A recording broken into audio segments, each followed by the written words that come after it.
चलिए बच्चों, कल हम पिछले वीडियो में 1.1 कंप्लीट कर दिए थे। आज 1.2 और 1.2 से पहले जो एग्जाम्पल है वो हम बताएंगे। तो आप देख रहे होंगे उदाहरण 4 तक बता दिए थे, उदाहरण 5। तो पहले क्वेश्चन आप पढ़िए। उदाहरण 5 कह रहा है क्वेश्चन, संख्याओं 4 पावर n पर विचार कीजिए। जहाँ n एक प्रकृत संख्या है, जांच कीजिए कि क्या n का कोई ऐसा मान है जिसके लिए 4 पावर n 0 पर समाप्त हो जाए। तो हमें 4 पावर n अर्थात यहाँ क्वेश्चन कह रहा है n एक प्रकृत संख्या है, तो 4 पावर n लीजिए और n प्रकृत संख्या अर्थात 1 2 मान दीजिए। देखिए 0 पर समाप्त हो रहा है या नहीं। तो हल बना हुआ है, देखिए हल। एग्जाम्पल 5 आपको दिख रहा होगा, इसका हल यहाँ लिखा हुआ है। हल क्वेश्चन क्या बोला, हमें दर्शाना है कि 4 पावर n 0 पर समाप्त होगा या नहीं, जहाँ n एक प्रकृत संख्या है। इसके लिए हम n का मान लेंगे। तो पहले यदि हम n का मान 1 लेंगे तो 4 पावर n था, तो n का मान 1 लिए तो 4 पावर 1 हुआ अर्थात 4, और n का मान 2 लेने पर 4 पावर 2 अर्थात 16 आएगा, और n का मान 3 डालने पर 64। तो देखिए कहीं भी 0 पर समाप्त हो रहा है, नहीं हो रहा। तो स्पष्टतः n का कोई भी ऐसा मान नहीं है जिसके लिए 4 पावर n 0 पर समाप्त हो सके। ठीक है, इसे समझ लीजिएगा। चलिए अब एग्जाम्पल 6 पहले क्वेश्चन पढ़ते हैं। एग्जाम्पल 6 फोकस कीजिएगा एग्जाम्पल 6 पर। संख्याओं 6 और 20 के अभाज्य गुणनखंड विधि से HCF और LCM। देखिए हमें अब HCF और LCM ज्ञात करना है, यूक्लिड विभाजन प्रमेय का प्रयोग नहीं करके अभाज्य गुणनखंडन विधि से। तो चलिए हम सिखाते हैं अभाज्य गुणनखंडन से। तो 6 और 20 का HCF और LCM दोनों ज्ञात करना। तो एग्जाम्पल 6 का हल आप देख रहे होंगे, लिखा है एग्जाम्पल 6 और ऊपर लिखा है अभाज्य गुणनखंडन की विधि से HCF तथा LCM ज्ञात करना। तो सीखिए क्वेश्चन 6 है 6 तथा 20 का HCF तथा LCM ज्ञात करना। तो अभाज्य गुणनखंडन करना आप सीख चुके होंगे। तो 6 लिख लीजिए, इधर लिखिए 6, और 6 को हम 2 से काटेंगे 3 होगा। चलिए क्लियर हो गया। और 20 को तो पहले 2 से काटेंगे 10, फिर 2 से 5। तो अब जैसे जैसे बता रहे हैं सेम वैसे हूबहू वैसे ही लिखना होगा आपको। तो 6 बराबर क्या हो जाएगा, नीचे देखिए 6 बराबर 2 × 3, और 20 बराबर 2। देखिए 20 बराबर क्या है, 2 × 2 × 5। तो 20 बराबर 2 × 2 × 5। तो देखिए दो जो है संख्या उसके गुणनखंडन में दोनों में कॉमन कौन है, 2 इसमें भी है 2 इसमें भी है, 1 1 2। तो ये कॉमन हो गया। HCF हुआ ऐसी संख्या में ज्ञात करना होता है जो दोनों में कॉमन हो, उभयनिष्ठ हो। तो है HCF हो गया 2। और LCM देखिए 2 सबसे ज़्यादा बार इसमें है या इसमें, 2 सबसे ज़्यादा बार इसमें है या इसमें, तो इसमें कितना बार, 2 बार। तो अर्थात 2 पावर 2 है। अब 3, तो 3 सबसे ज़्यादा बार, ये बस एक ही बार है यहीं, तो इंटू 3। और 5 बस नीचे है एक बार, तो लिख लीजिए। तो अब तीनों को गुना करने पर आपको 60 आ जाएगा। तो HCF जो दोनों में उभयनिष्ठ हो और LCM जो सबसे ज़्यादा बार आए उसे लिखते जाइए। अर्थात देखिए यहाँ 2 जो था सबसे ज़्यादा बार इसमें था, तो कितना बार था वो लिखती है 2 पावर 2, 2 बार था। और फिर 3 यहाँ 1 बार था, सबसे ज़्यादा बार है, और यहाँ 5। तो तीनों को गुना करने पर 2 के स्क्वायर 4, 4 तिहाई 12, 12 25 60। हमारा HCF और LCM ज्ञात हो गया। चलिए उदाहरण 7 पर चलते हैं। फिर अभाज्य गुणनखंडन विधि से, उसी विधि से 96 और 404 का HCF और LCM दोनों ज्ञात करना। तो चलिए उदाहरण 7 देखिए बना हुआ है। उदाहरण एग्जाम्पल 7 क्वेश्चन है 96 और 404 का एचसीएफ और एलसीएम ज्ञात करें। ठीक, तो 96 को फिर तोड़िए, तो 2 से तोड़ेंगे 48 48, फिर 2 से तोड़ेंगे 24 24, 2 से तोड़ने पर फिर 12 12, 2 से तोड़ने पर 6, फिर 2 से 3। क्लियर है। चलिए 404 को तोड़िए। आपको पता होगा कि 2 से यह कटेगा, तो 2 से काटिए तो 202 आएगा। 404 का आधा 202, और फिर जब 2 से काटिएगा तो 101।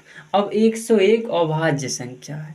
यह एक और स्वयं के अलावे किसी भी अन्य संख्या से विभाज्य नहीं होगा, यह अभाज्य होगा, अर्थात ये भी क्लियर। तो अब 96 के जितने भी फैक्टर हैं सबको लिख लीजिए। 96 को लिख दिए हम सब जो था, और 404 का है 2 × 2 × 101, वो भी लिख दिए। अब देखिए 1 1 2 तो कॉमन है, लेकिन यहाँ 1 1 2 नहीं, 2 2 2 कॉमन है। ये दोनों भी कॉमन, ये दोनों भी कॉमन, इससे ज़्यादा कुछ भी कॉमन नहीं आप देख सकते। तो एचसीएफ हो जाएगा 2 × 2 अर्थात 4। ज़्यादा से ज़्यादा कॉमन क्या है? 2 × 2 है, तो 2 × 2 अर्थात 4। और एलसीएम क्या बताए? 2। देखिए सबसे पहले 2, तो सबसे ज़्यादा बार 2 कहाँ है? ऊपर में 5 बार है, तो 2 की पावर 5। अब 3 का सवाल आया, तो 3 बस एक ही जगह है, यहीं एक बार है, तो 3 से भी इंटू कीजिए। फिर 101 अकेला ही है, इससे भी इंटू कीजिए। तीनों को गुना कीजिए, 9696 आ जाएगा। यहाँ देखिए 2 की पावर 5 कितना होगा? 16 16 48। ये 2 की पावर 5 32 होता है, सॉरी 2 की पावर 5 32, और 32 यहाँ ही 96 96 96 × 101। देखिए यहाँ ऐसे ही कैलकुलेट कीजिएगा, 101 × 96, तो 96 × 101 को लिख दीजिएगा 100 + 1। तो पहले 96 को 100 से इंटू करेंगे, गुना करेंगे, तो 96 100 आएगा, और फिर 96 को 1 से तो 96, तो 96 100 + 96 अर्थात 96 100 96। क्लियर है। तो एचसीएफ एलसीएम दोनों ज्ञात हो गया। HCF 4, LCM 9696। चलिए उदाहरण 7 हो गया। उदाहरण 8 देखिए, 6 72 और 120 का अभाज्य गुणनखंडन विधि द्वारा एचसीएफ और एलसीएम ज्ञात करना। फिर एचसीएफ और एलसीएम ज्ञात करना है। देखिए एग्जाम्पल 8 से पहले एक बात बता दें, नोट में यहाँ क्या लिखा है, HCF × LCM बराबर A × B। देखिए यहाँ नोट, HCF × LCM बराबर A × B। A × B जहाँ संख्या है, पूर्णांक संख्या, मतलब दो संख्या का यदि HCF और LCM ज्ञात करने बोलेगा, तो HCF और LCM का जितना गुणनफल होता है उतना ही वो दोनों संख्याओं का गुणनफल होता है। तो यहाँ से देखिए, उधर था एक क्वेश्चन में सीधा था 20 का HCF और LCM ज्ञात करने के लिए बोला था, तो HCF क्या निकला था? 2 निकला था, दोनों में कॉमन 2। देखिए 6 और 20 का HCF यहाँ निकाले हैं, 6 और 20 का HCF, तो HCF 2 आया, HCF 2 आया। तो यहाँ भी देखिए HCF 2। तो LCM अब कैसे निकालेंगे? देखिए सूत्र यहाँ है HCF × LCM बराबर A × B, तो LCM यहाँ से निकल जाएगा A × B, और HCF यहाँ डिवाइड में जाएगा। तो LCM का सूत्र है A × B, मतलब दोनों संख्याओं का गुणनफल और डिवाइडेड HCF। तो संख्या 6 × 20 और HCF 2, तो 2 से काटिए 3 बार में, 20 × 60। तो सूत्र से भी आप LCM निकाल सकते हैं। चलिए एग्जाम्पल 8, फिर HCF और LCM दोनों ज्ञात करना है 3 संख्याओं का, 6 72 120। तो 6 72 और 120 का HCF तथा LCM। तो फिर उसी प्रकार 6 को तोड़िए, तो 2 से 3 बार में हो गया। 72 को तोड़िए, 2 से 36, फिर 2 से 18 बार में, 2 से 9, फिर 3 से 3 बार में हो गया। 120 को तोड़िए, 2 से 60, 2 से 30 बार में, 2 से 15 2 30, 3 से 15, अब 3 से कटेगा, 2 से नहीं, तो 3 से कटे 5। इस सब हम स्पीड में इसलिए कह रहे हैं क्योंकि इस सब करने के लिए आपको आता है, तो इस सब कर लीजिए। उसके बाद हूबहू लिखिए 6 बराबर 2 × 3 72, 2 × 2 × 2 × 3 × 3, 120 बराबर 2 × 2 × 2 × 3 × 3। देखिए यहाँ तो देखिए तीनों में कॉमन कौन है, 2, तीनों में कॉमन 1 1 2 है, तो आपका HCF 2 निकल गया। और LCM, तो 2 सबसे ज़्यादा बार किस में है, इसमें 3 बार, तो 2 पावर 3। उसके बाद 3 संख्या है, तो 3 सबसे ज़्यादा बार किस में है, इसी में 2 बार, तो 2 पावर 3 इंटू 3 पावर 2। और अब 5 है, तो 5 सबसे ज़्यादा एक ही बार है इसी में, तो 5 से इंटू कर दीजिए, तो 2 पावर 3, 2 क्यूब 8, 3 का स्क्वायर 9 और इंटू 5, तो 9 72 इंटू 5 360 होगा। तो आपका HCF 2 निकल गया, LCM 360। चलिए एग्जाम्पल समाप्त हो गया, प्रश्नावली पर चलते हैं। प्रश्नावली 1.2, पहले क्वेश्चन। प्रश्नावली 1.2 आप देख रहे होंगे। पहला क्वेश्चन है, निम्नलिखित संख्याओं को अभाज्य गुणनखंडों के गुणनफल के रूप में व्यक्त कीजिए। तो ये तो आप भली भांति सीख चुके हैं, फिर भी देखिए हल में। हल 1 नंबर जो क्वेश्चन पढ़े 140 था, 140 को तोड़िए, तो 70 बार में 2 से, फिर 2 से 35, और फिर अब तो 5 से लगेगा 7 बार में। चलिए ये हो गया। 156 को तोड़ने के लिए आपको आता है, यहाँ देखिए टूटा हुआ भी है, तो यहाँ केवल अभाज्य गुणनखंडन के रूप में व्यक्त करना है, इससे एलसीएम नहीं ज्ञात करना। तो 140 को तो जो आया वो लिख दीजिए। 140 बराबर 2 इंटू 2 इंटू 5 इंटू 7 है ना, 140 बराबर 2 इंटू 2 इंटू 5 इंटू 7 हो गया। 156 को जो तोड़े जो आया लिख दीजिए। तो 156 बराबर 2 इंटू 2 इंटू 3 इंटू 13 156 आ गया, हो गया, यही आपका हल। फिर इसे कीजिए 3825 का, 3825 ये सब आ जाएगा। 3825 क्वेश्चन में बोला था। चौथा 5005, तो 5005 का भी हल यहाँ है। 5 से काटे, देखिए 5005 इसमें थोड़ा वक्त लगेगा। देखिए यहाँ 2 से कटेगा, 2 का अव्याज्यता का नियम है, इकाई के स्थान पर सम संख्या रहना चाहिए, 0 2 4 6 8, यहाँ नहीं है, 2 से नहीं कटेगा। 3 से कटने के नियम है, संख्याओं का योग 3 से विभाज्य होने से, संख्याओं का योग यहाँ, संख्याओं के अंकों का योग 3 से विभाज्य होना चाहिए, तो अंकों का योग यहाँ होगा 5 5 10, 10 3 से कटेगा नहीं विभाज्य है, तो ये संख्या 3 से विभाज्य नहीं होगा। तो 5 से काटने पर 1001 आएगा, और फिर 1001 का पता कीजिएगा किस संख्या से कटेगा। तो 1001 2 से 3 से नहीं कटा, 5 से भी नहीं कटेगा, 5 की विभाज्यता का नियम है, इकाई के स्थान पर 0 या 5 होना चाहिए। 6 जो संख्या 2 और 3 से विभाज्य नहीं होगा और 6 से भी नहीं होगा।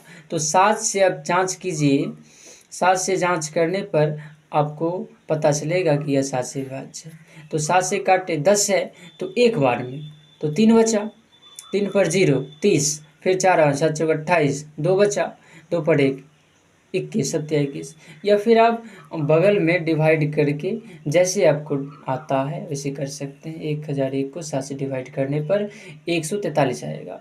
फिर 143 11 से विभाज्य है, 11 विभाज्यता नहीं हमको पता है या नहीं है, मैं नहीं जानता, लेकिन मैंने बता दिया है। और बेसिकली पहले ही पढ़ चुके होंगे आप।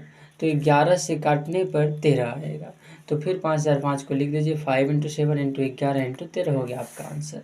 और एक क्वेश्चन हम छोड़ दिए हैं 5 नंबर, देखिए यहाँ 5 नंबर जो है इसे आप स्वयं कर लीजिएगा। चलिए अगला क्वेश्चन नंबर 2, पूर्णांकों के निम्नलिखित युग्मों के HCF LCM। फिर हो गया जो बताए थे एग्जाम्पल में, 2 संख्या देगा अभाज्य गुणनखंड विधि से HCF LCM ज्ञात करना, और जांच करना है कि 2 संख्याओं का गुणनफल बराबर HCF इंटू LCM। बताए जो थे A इंटू बी बराबर HCF इंटू LCM, बताए हैं ना, HCF इंटू LCM बराबर 2 संख्याओं का गुणनफल। तो जांच भी करना है, तो कोई बात नहीं, नंबर 2 क्वेश्चन पढ़ लिए। 26 91 का HCF और LCM ज्ञात करना है। तो देखिए नंबर 2, 26 और 91 का HCF और LCM ज्ञात करना। ये हल हम बना रहे हैं, हल। तो 26 को तोड़िए, 2 13, तो 26 बराबर 2 × 13। 91 को तोड़िए 7 से 13 बार में, तो 91 को लिखिए 7 × 13। तो दोनों में कॉमन कौन है? 13। तो कॉमन जो होगा वो HCF हो जाएगा। LCM देखिए 13 सबसे ज़्यादा बार एक ही बार है दोनों में, तो एक बार लिख दे 13। 2 बस एक ही बार है, तो लिखिए ×2। 7 भी एक ही बार है, ×7। तीनों को गुना करने पे 182 आ जाएगा। तो HCF 13, LCM 182।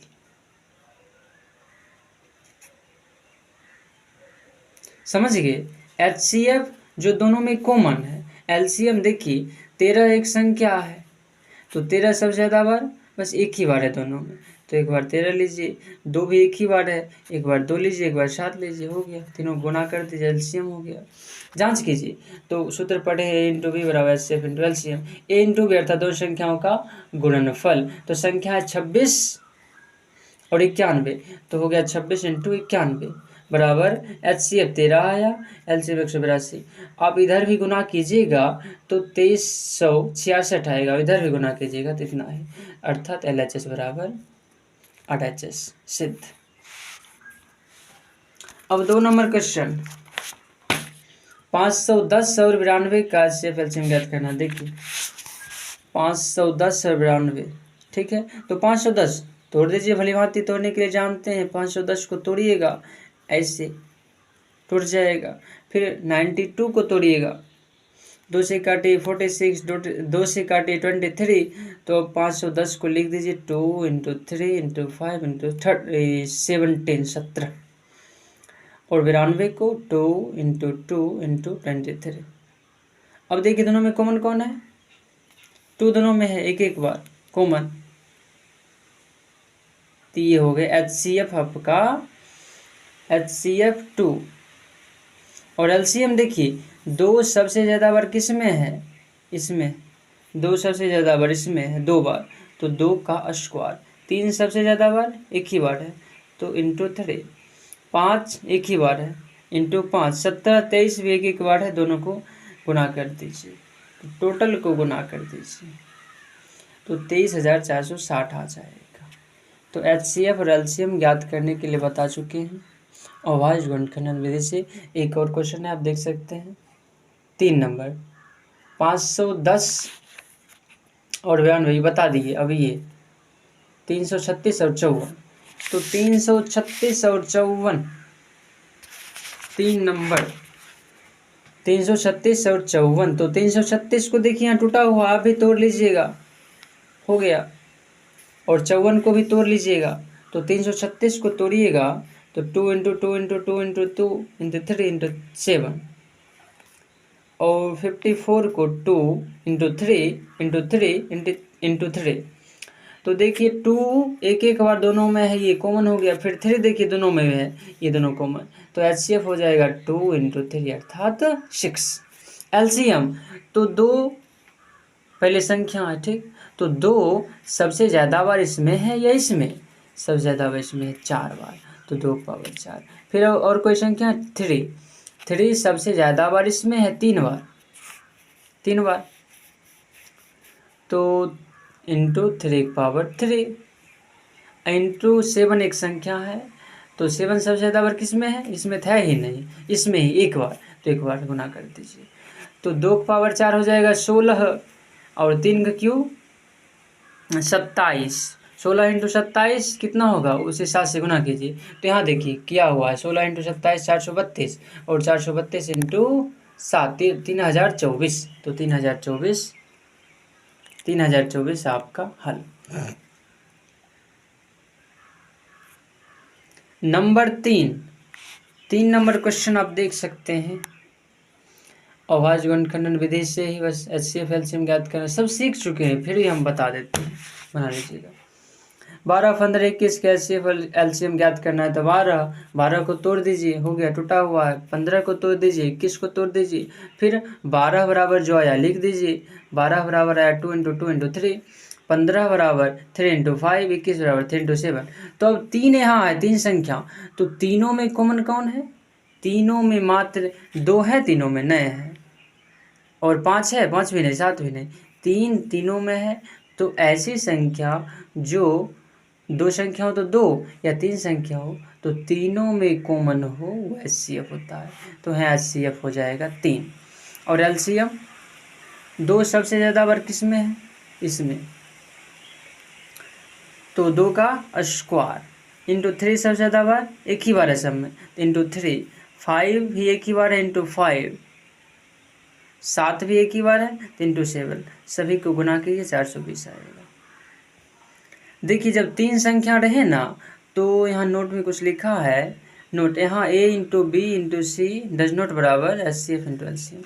मतलब 3 संख्या में तीनों संख्याओं का गुणनफल HCF और LCM के गुणनफल के बराबर नहीं होता है। 2 संख्या में होता है। A इंटू बी बराबर HCF इंटू LCM होगा, लेकिन A इंटू बी इंटू सी बराबर HCF इंटू LCM नहीं होगा। या ध्यान रखिए, इंपॉर्टेंट है ये। तो 1 नंबर क्वेश्चन बन गया। दूसरा नंबर 17, 23 और 29 है ना, 17, 23 और 29। तो 17 और 23, 29 तीनों अभाज्य संख्या है, तीनों किसी संख्या से नहीं कटेगा एक और स्वयं के अलावे। तो 17 को डायरेक्ट लिख दीजिए 1 इंटू 17, 23 को 1 इंटू 23, 23, 29 को 1 इंटू 29, तीनों में कॉमन 1, तो HCF 1 आ गया। LCM 1 तीनों में एक एक बार है, सबसे ज़्यादा बार 1 ही, 1 को लिखना आवश्यक नहीं है। तो 17 एक बार है, सबसे ज़्यादा बार 17 कहाँ, इसी में एक ही बार, 23 भी एक ही बार, 29 भी एक ही बार, तो तीनों को गुना कर दीजिए, LCM निकल जाएगा 1139। अब देखिए तीसरा क्वेश्चन 8, 9, 25 का, 8, 9, 25 का HCF और LCM ज्ञात करना। तो 8 को तोड़िए, हो गया, 9 को तोड़िए, 5 को तोड़िए, 8 बराबर 2 इंटू 2 इंटू 2 होगा 9, 3 इंटू 3, और 25 5 इंटू 5। तो तीनों में कॉमन कौन है, कोई भी संख्या कॉमन नहीं है। 2 इसमें है 3 बार, लेकिन इस दोनों में है, नए है। 3 इसमें है, लेकिन इसमें नहीं है। कोई ऐसी संख्या नहीं है जो तीनों में है, बस 1 है, तो 1 आ जाएगा HCF। LCM तो 2 सबसे ज़्यादा बार किस में है, ऊपर 3 बार, तो 2 पावर 3 अर्थात 8 देख लीजिए।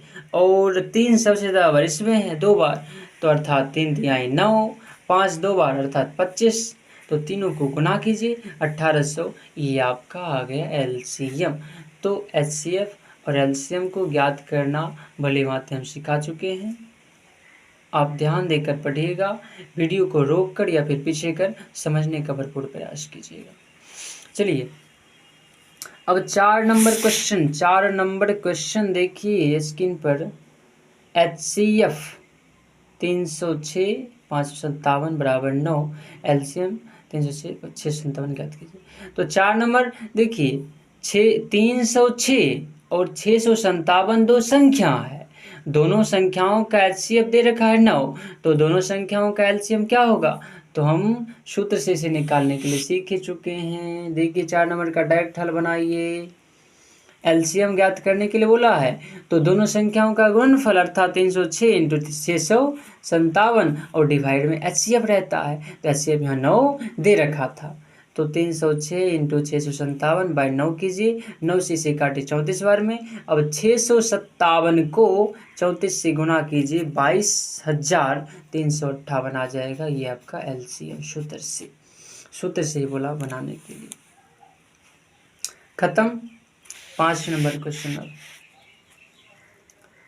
जांच कीजिए कि क्या किसी प्रकृत संख्या n के लिए 6 पावर n अंग 0 पर समाप्त हो सकती है। इस टाइप का क्वेश्चन भी बना चुके हैं। 6 पावर n एक संख्या है और n एक प्रकृत संख्या है, तो कह रहा है n का कोई प्रकृत संख्या मान हमें देंगे तो क्या हुआ 0 पर समाप्त होगा। हम जांच कर चुके हैं, फिर भी यहाँ भी करेंगे। देखिए 5 का हल 6 पावर n पर n का कोई प्रकृत संख्या रखने पर, तो n का सबसे छोटी प्रकृत संख्या 1, तो 6 पावर n है, तो हम यहाँ n का मान 1 रखें। 1 मिनट, यहाँ आप लिख भी दीजिएगा, यहाँ लिखा नहीं है, आप लिख दीजिएगा।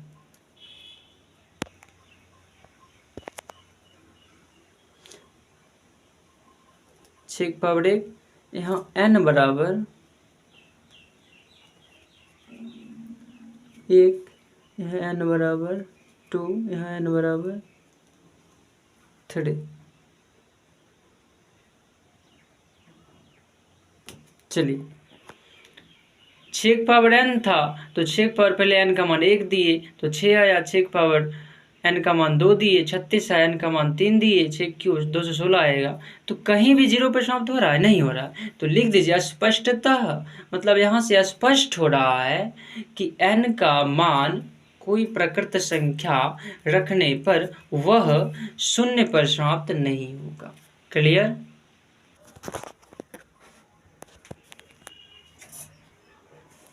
चलिए 5 नंबर तक बता देते, 6 नंबर पढ़िएगा। व्याख्या कीजिए कि 7 × 11 × 13 + 13 और 7 × 6 × 5 × 4 × 3 × 2 × 1 + 5 भाज्य संख्या क्यों है। मतलब दो संख्या दिया है, एक यहाँ है एक यहाँ, हमें जांच करना है कि यह भाज्य है, यदि है तो क्यों है। ठीक, तो अब हल पर चलिए।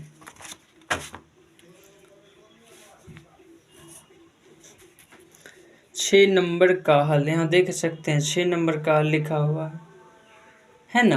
पहला संख्या क्या था, 7 × 11 × 13 + 13, तो इसे लिख लीजिए। अब देखिए प्लस बीच में है, तो प्लस या माइनस दो ऐसा साइन है, दो ऐसा चिन्ह है जो पद को दो भागों में बांट देता है। तो प्लस से पहले इधर देखिए 13 है, उधर भी 13, तो 13 दोनों में ओवरनेस्ट है, कॉमन ले लीजिए। तो जब 13 ले लेंगे कॉमन तो बचेगा 7 × 11 × यहाँ 1, 7 × 11 × 1, और उधर 13 हटा दिए तो +1। ओके, देख रहे हैं। अब हो गया 13 इंटू अंदर से क्या आएगा, 11 × 7 = 77 × 1 77 + 1 78, तो 13 × 78 और इंटू 1 भी हम इसे लिख सकते हैं। इंटू 1 ऐसे ही लिखें क्योंकि कोई परिवर्तन नहीं हुआ, किसी भी संख्या को 1 से द्विगुना करेंगे तो कोई परिवर्तन नहीं होगा।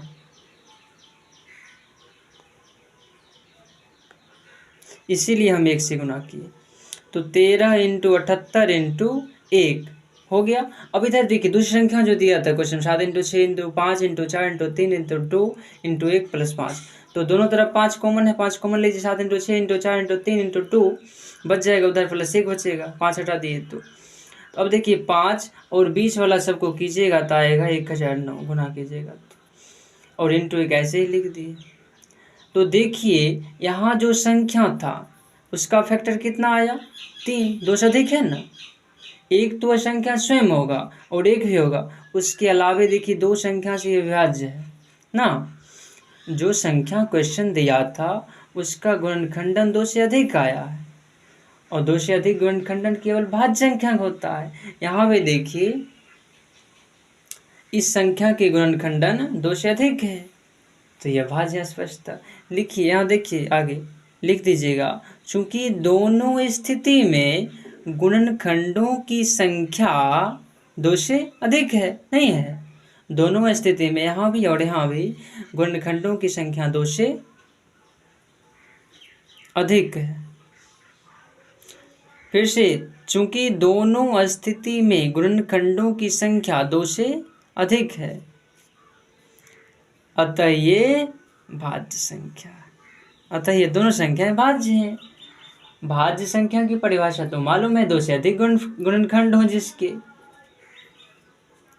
तो सिद्ध हो गया कि ये दोनों संख्या भाज्य है। सेम इसी टाइप का क्वेश्चन आएगा तो इसी प्रकार से बनाना है, इसे भी रिविजन कर लेना है, बना लेना, समझ लेना। चलिए लास्ट क्वेश्चन, क्वेश्चन नंबर 7। किसी खेल के मैदान के चारों ओर एक वृत्ताकार पथ है। इस मैदान का एक चक्कर लगाने में सोनिया को 18 मिनट लगते हैं, जबकि इसी मैदान का एक चक्कर लगाने में रवि को 12 मिनट लगता है। मान लीजिए वे दोनों एक ही स्थान और एक ही समय पर चलना प्रारंभ करके एक ही दिशा में चलते हैं, तो कितने समय बाद वो पुनः प्रारंभिक स्थान पर मिलेंगे। तो ऐसा जब क्वेश्चन आए तो इनमें दो संख्या जो दिया रहता है दोनों का एलसीएम ज्ञात कर लीजिए। तो 7 नंबर का हल देख लीजिए, यहाँ 18 और 12 था।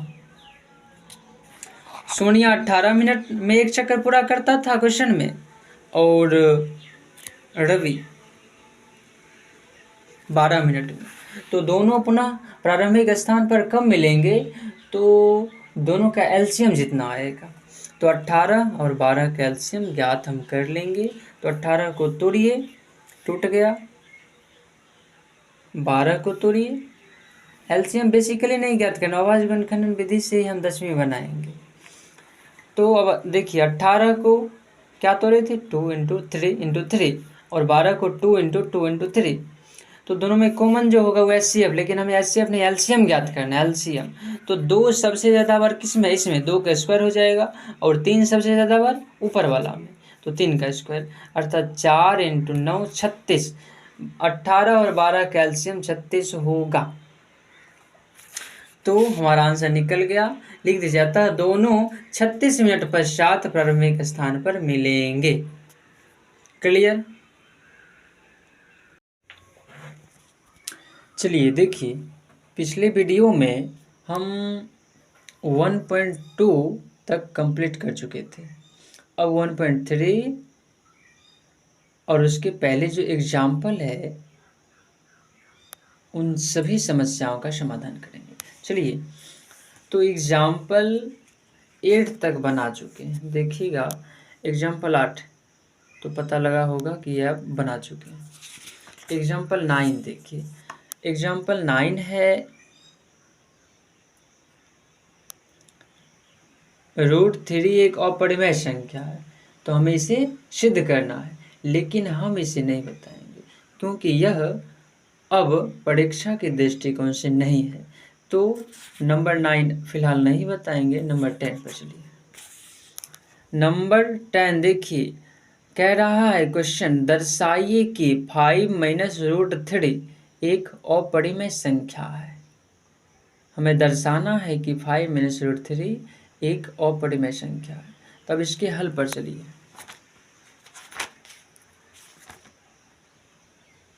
आप देख रहे होंगे हल। एग्जाम्पल 10 का हल। क्वेश्चन कह रहा है दर्शाइए कि 5 - √3 एक अपरिमेय संख्या ना।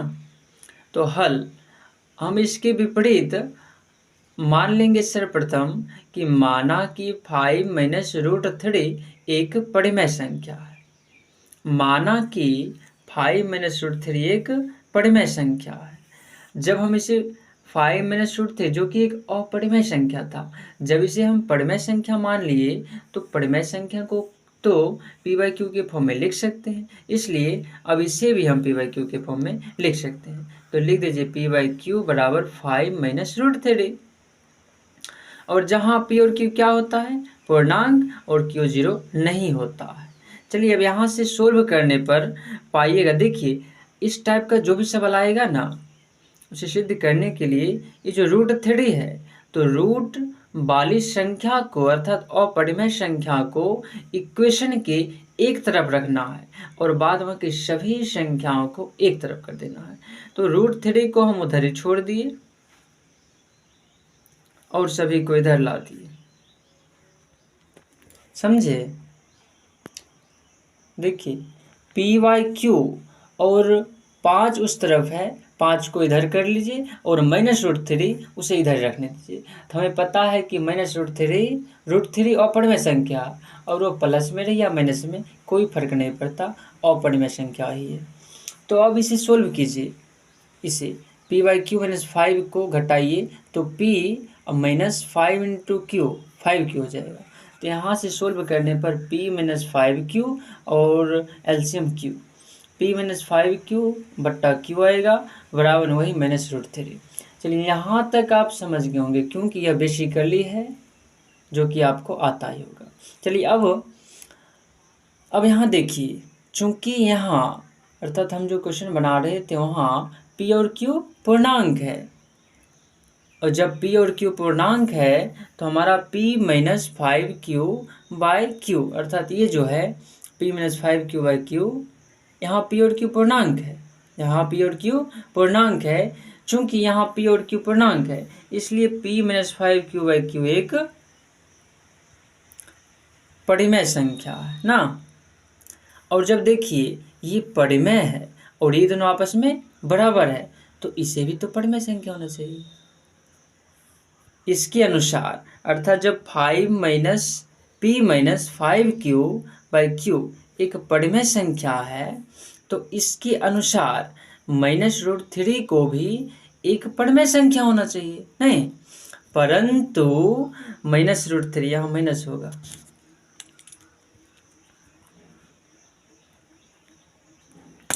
परंतु -√3 एक अपरिमेय संख्या है ना।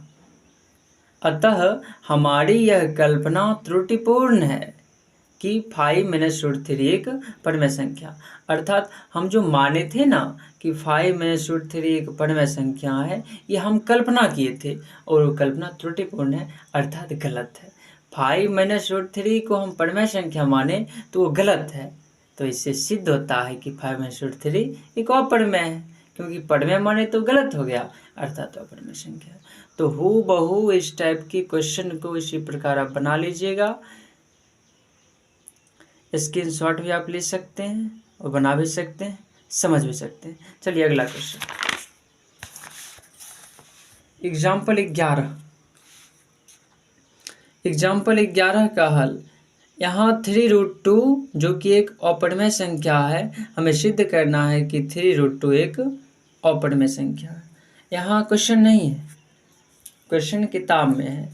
देखिए किताब में क्वेश्चन है, दर्शाइए कि 3√2 एक अपरिमेय संख्या है, तो हम इसका हल बनाएंगे। फिर इसके विपरीत मान लीजिए, माना कि 3√2 एक परिमेय संख्या है। जब परिमेय संख्या है तब इसे लिखा जा सकता है p/q के फॉर्म में, तो लिख दीजिए p/q = 3√3। तो मैंने पहले ही बताया कि अपरिमेय संख्या को एक तरफ रखिएगा और बाद बाकी को एक तरफ कर दीजिए। तो यहाँ अपरिमेय संख्या √3 है, ये √2 है, 3 बाहर है, 3 परिमेय है। तो अगले स्टेप में p और ये 3 इंटू में है और उधर जाएगा डिवाइड में चला जाएगा। डिवाइड में ओवरऑल पहले से क्या है q, तो 3 इंटू q हो जाएगा। यहाँ से सोल्व करने पर आएगा p/q था तो 3 हम नीचे ला दिए, तो p/3q = √2। यहाँ तक समझने में कोई परेशानी नहीं होनी चाहिए। p/3q = √2, जहाँ p और q पूर्णांक है, q 0 नहीं होगा, ठीक।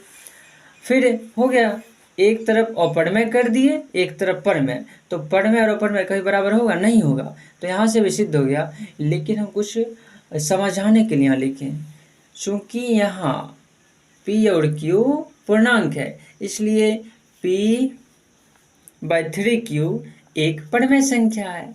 जहाँ p और q पूर्णांक हो वहाँ p/3q चाहे कुछ भी हो, वो तो परिमेय ही होगा ना, परिमेय संख्या है। तो इसके अनुसार √2 को भी एक परिमेय संख्या होना चाहिए ना। जब p/3q एक परिमेय है और ये दोनों आपस में बराबर है, तो ये परिमेय तो इसे भी परिमेय होना चाहिए। इसीलिए हम लिखे हैं इसके अनुसार √2 को भी एक परिमेय संख्या होना चाहिए, किंतु √2 एक अपरिमेय संख्या है ना, हम जानते हैं √2 एक अपरिमेय संख्या। अतः फिर लिख दीजिए, हमारी जो यह कल्पना थी, हमारी यह कल्पना त्रुटिपूर्ण है, गलत है कि 3√2 एक परिमेय संख्या है। 3√2 को हम एक परिमेय संख्या माने थे, तो यह हमारी कल्पना थी जो कि गलत है। जब परिमेय माने तो गलत हो गया, अर्थात अपरिमेय है। तो इससे सिद्ध होता है कि 3√2 एक अपरिमेय संख्या है, प्रूव्ड हो गया। चलिए 2 क्वेश्चन। अब प्रश्नावली 1.3 में सेम इसी टाइप का हर एक क्वेश्चन है, आप सब बना सकते हैं, लेकिन फिर भी 1-2 क्वेश्चन हम बना दिए।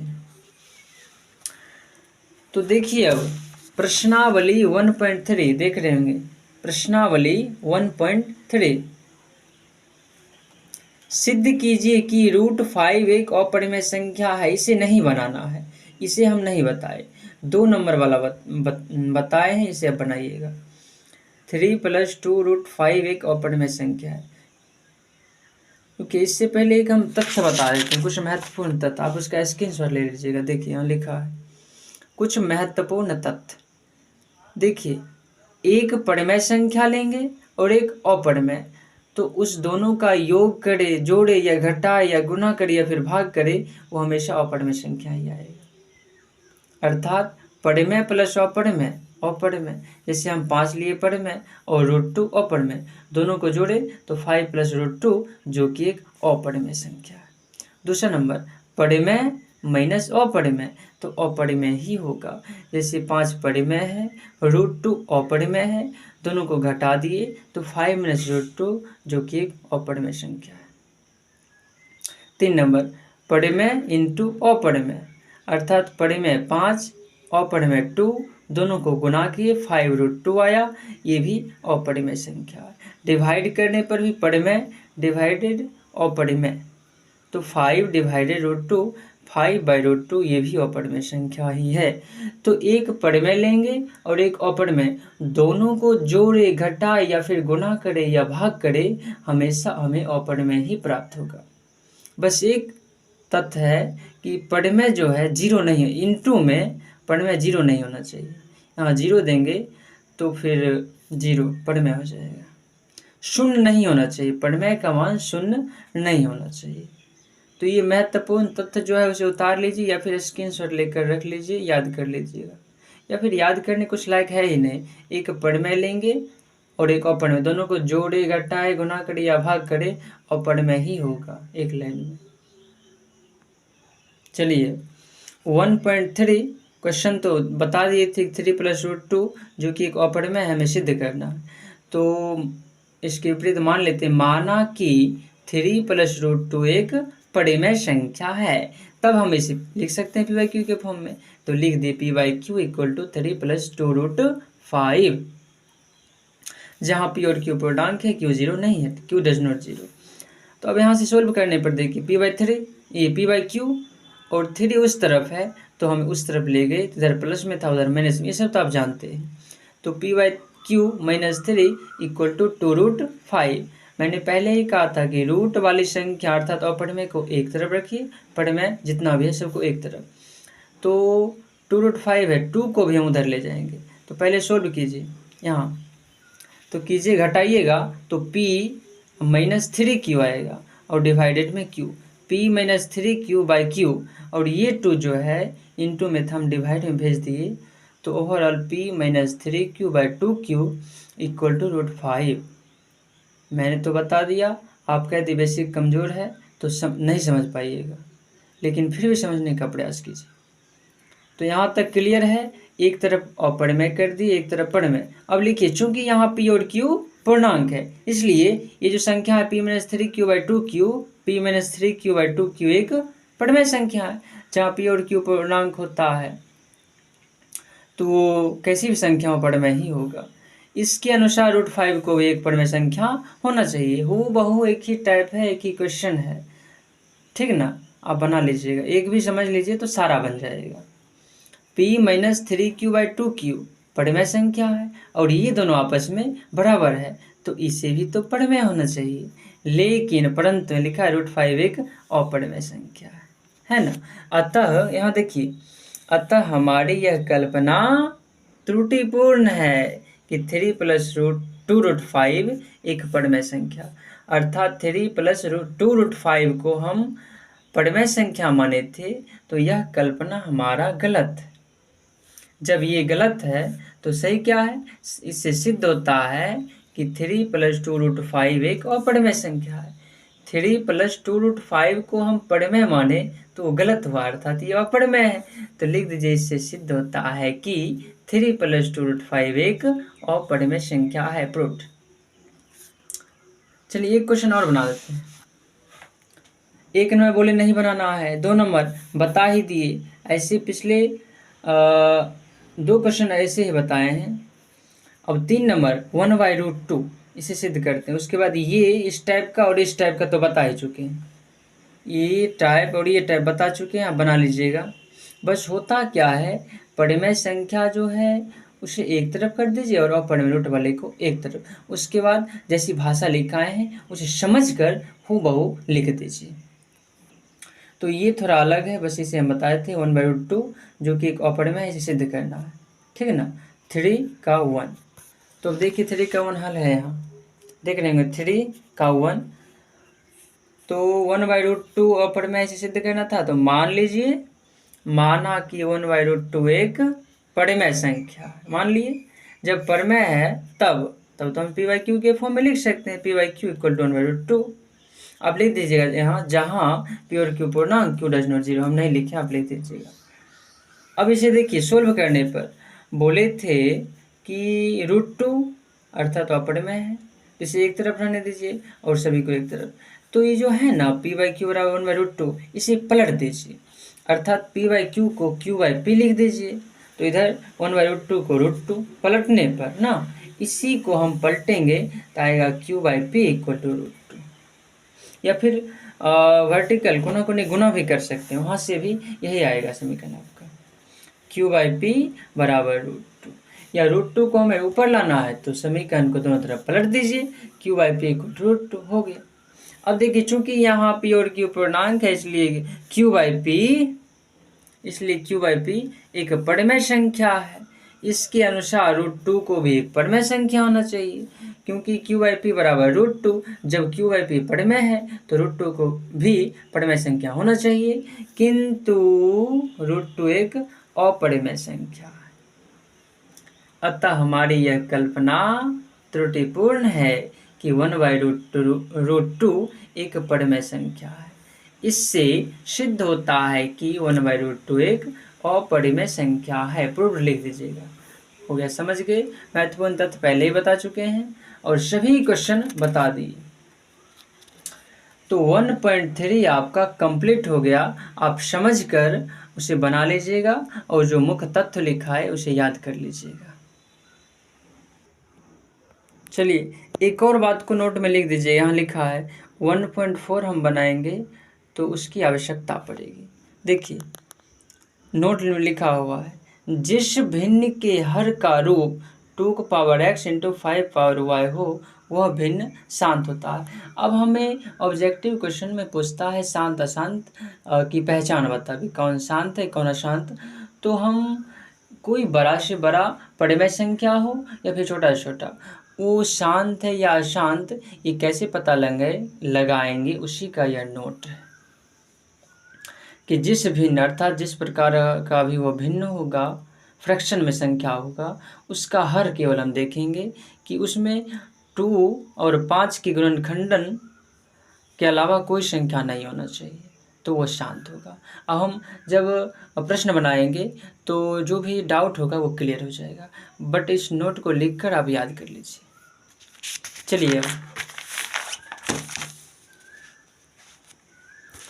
देख सकते हैं आप प्रश्नावली 1.4 कहता है, बिना लंबी विभाजन प्रक्रिया किए बताइए कि निम्नलिखित परिमेय संख्याओं की दशमलव प्रसार शांत है या अशांत। तो भाग नहीं देना है, बिना भाग दिए बताना है। तो हम बताते हैं कैसे बनाना है। देखिए, नंबर 1 क्या है, 13/3125 लिख दीजिए। एक नंबर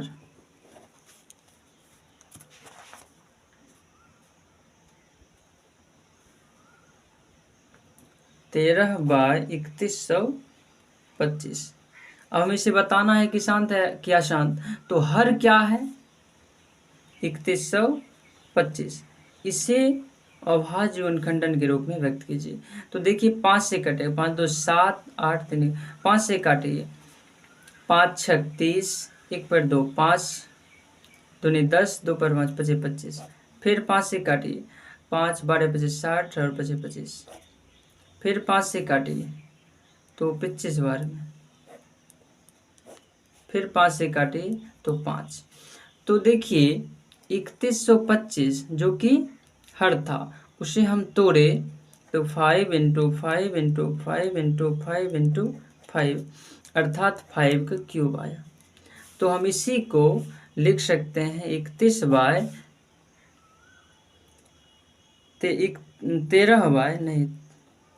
13 और बट्टा में 3125 को 5 की पावर 5। तो देखिए, हम हर को तोड़ दिए तो हर का गुणनखंडन किए तो 5 की पावर 5 आया। तो हर में केवल 5 और 2 के अतिरिक्त कोई भी संख्या होगा तो वह अशांत होगा, और यदि 5 और 2 ही है हर में तो वह शांत होगा। और यहाँ देखिए, केवल हर का फॉर्म 5 का पावर 5 ही है, यहाँ केवल 5 का पावर ही है, तो यह आपका शांत हो जाएगा। हर में 5 या 2 हो तो अशांत होगा, 5 2 के अतिरिक्त कोई भी संख्या आ जाए तो वह अशांत। नंबर 2 देखिए, 2 नंबर 17/8 है। क्वेश्चन में आप देख लीजिएगा 17/8, तो 8 को तोड़िए, 8 को पता है 2 का क्यूब होता है, इसे लिख दीजिएगा 17/2 का क्यूब। इसे हल बनाना, इसे बस किसी भी प्रकार बना के, ऑब्जेक्टिव क्वेश्चन है, बस बताना है कि शांत है क्या शांत। तो 17/2 पावर क्यूब, तो यहाँ देखिए हर का फॉर्म 2 के फॉर्म में आया है, तो यह शांत होगा। 3 नंबर 64/455, तो 455 को हम पहले तोड़ेंगे। 455 को तोड़ दिए 5 से, 5 नमा 45, 5 एकम 5, इसे 7 से तोड़ने पर 13, तो इसे 64/455 है। 455 को हम तोड़े 5 × 7 × 13, 5 × 7 × 13, तो हर का फॉर्म देखिए 5 भी है, 7 भी है, 13, तो हम बताए हर में 5 और 2 के अतिरिक्त कोई भी संख्या आ जाए तो अशांत होगा। देखिए 7 और 13 आ गया, तो ये आपका अशांत होगा।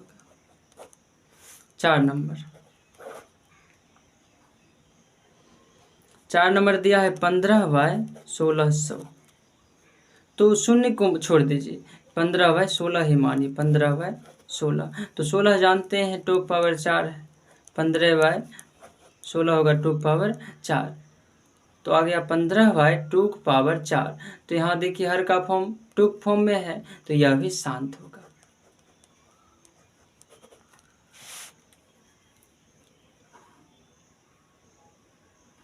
पाँच नंबर देखिए है 29/343, तो 343 जानते होंगे आप, 7 का क्यूब है, 29/7 का क्यूब, 29/343 7 का क्यूब है, तो हर आ गया 7 के फॉर्म में, तो यह अशांत होगा। हर में 2 और 5 के अतिरिक्त कोई भी संख्या नहीं आना चाहिए, आएगा तो अशांत होगा। 5 नंबर भी हो गया। 6 नंबर, चलिए यही बता देते हैं। 6 नंबर है 23/2 का क्यूब इंटू 5 का स्क्वायर। देखिए 6 नंबर क्वेश्चन है 23/2 क्यूब इंटू 5 का स्क्वायर, यहाँ तो क्लियर ही है कि हर जो है 2 और 5 की फॉर्म में है, तो ये शांत होगा। केवल 2 भी रहे तो भी शांत, और 5 भी रहे तो भी शांत, दोनों रहे तो भी शांत, लेकिन इस दोनों के अतिरिक्त कोई अन्य संख्या आ जाए हर में तो वो अशांत हो जाएगा। चलिए 6 नंबर तक बता दीजिए। 7 नंबर देखिए, क्वेश्चन है 129/2 का स्क्वायर 5 पावर 7 इंटू 7 पावर 5, तो हर का फॉर्म देखिए 2 और 5 की फॉर्म में है, उसके अतिरिक्त 7 आ गया, तो यह शांत। ठीक। 8 नंबर देखिए 6/15, इसे काटने पर 5 से काटेगा 3 से काटेगा, 3 दूनी 6, 3 5 15, तो 2/15 आएगा। फिर 2/15 आया तो 15 को तोड़िए, तो 2/15 को तोड़े 3 × 5, तो हर में देखिए 5 और 2 के अतिरिक्त 3 आ गया, तो ये भी अशांत। नंबर 9 35/50 है, इसे 5 से काटने पर 5 से 35, 5 से 50, तो 7/10 आएगा। जानते हैं 10 आएगा तो शांत ही होगा, लेकिन 10 को भी तोड़िए, 7/2 × 5, 2 और 5 की फॉर्म में आया था, शांत। नंबर 10 77/210, 11 से काटिएगा 7 बार में, ये 7 से काटिए 11 बार में, इधर 7 से 30 बार में, 7 21 0 0 उतर जाएगा, तो 77/210 कट के 11/30 आएगा, 11 और 30, 30 को तोड़िएगा 2 × 3 × 5, 2 तिया 6, 25 30, आप ऐसे तोड़ लीजिएगा 30 को।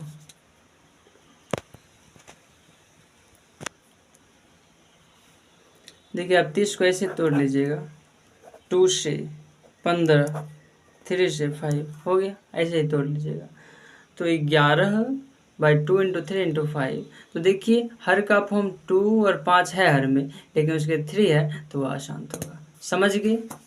ओके, आपका 1.4 भी कंप्लीट हो चुका है।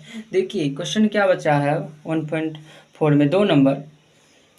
ऊपर दिए गए प्रश्न में उन पढ़मेय संख्याओं के दशमलव प्रसारों को लिखिए जो शांत है। मतलब ऊपर जो हम नंबर 1 बताए, ठीक ना, उसमें जो जो शांत है उसे भाग दीजिए और उसका दशमलव प्रसार निकालिए। अब निकाल लीजिएगा इसे। 3 नंबर देखिए, कुछ वास्तविक संख्याओं के दशमलव प्रसार नीचे दर्शाए गए हैं। प्रत्येक स्थिति के लिए निर्धारित कीजिए कि क्या यह पढ़मेय संख्या है या नहीं।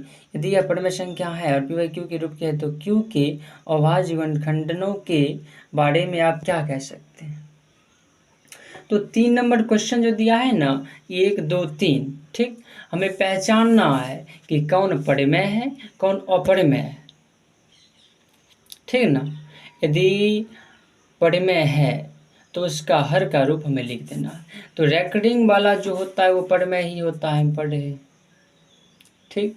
और ये जो है 0.120120012000 ये 00 अनशान अनावर्ती है, ये बढ़ते ही जाएगा। तो यह आपका अपरिमेय संख्या होता है। जो ऐसा रहे ना कि 1 0 फिर 2 0 फिर 3 0 फिर 4 0, ऐसे ये बढ़ता जाए, जीरो की संख्या बढ़े, 0 2 0 3 0 4 0 5 0, तो यह होता है अपरिमेय संख्या। और ये आपका रेकरिंग वाला होता है परिमेय संख्या, जो कि 9th में भी आप सीख चुके हैं। और ये जो है 43.12 से 9 तक लिखा है।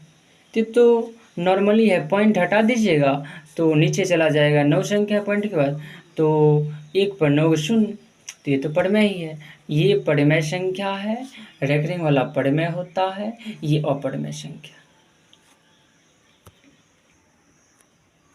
देखिए 3 का 1 हम बताए पढ़मेय संख्या है, तो इसे लिखिए यहाँ 3 का 1 पढ़मेय संख्या था। 43.1 से 9 तक लिखा हुआ है, तो पॉइंट हटा दिए, नीचे चला गया 1 पर 90। तो फिर इसे लिख दीजिए 4312 तक। नीचे 10 की पावर 9 था, तो इसे तोड़कर 2 पावर 9 इंटू 5 पावर 9 लिख सकते हैं, जो कि देखिए पढ़मेय संख्या है। और हर का रूप पूछा तो हर का रूप भी लिख दिए, हर का रूप यही है 2 पावर 9 इंटू 5 पावर 9 हो गया। दूसरा जो था 0.12012001 तो बता दिया पढ़मेय संख्या, हो गया क्लियर। और तीसरा भी बता दिए, ये जो कि रेकरिंग में, तो ये भी रेकरिंग वाला पढ़मेय संख्या ही होता है। तो रेकरिंग से पी के फॉर्म में लिखने के लिए, निकालने के लिए आप पिछली कक्षाओं में सीख चुके होंगे। तो ठीक है, समाप्त करते हैं। आपका जो प्रथम अध्याय था, प्रथम चैप्टर था, वो समाप्त हो गया, रियल नंबर वास्तविक संख्या।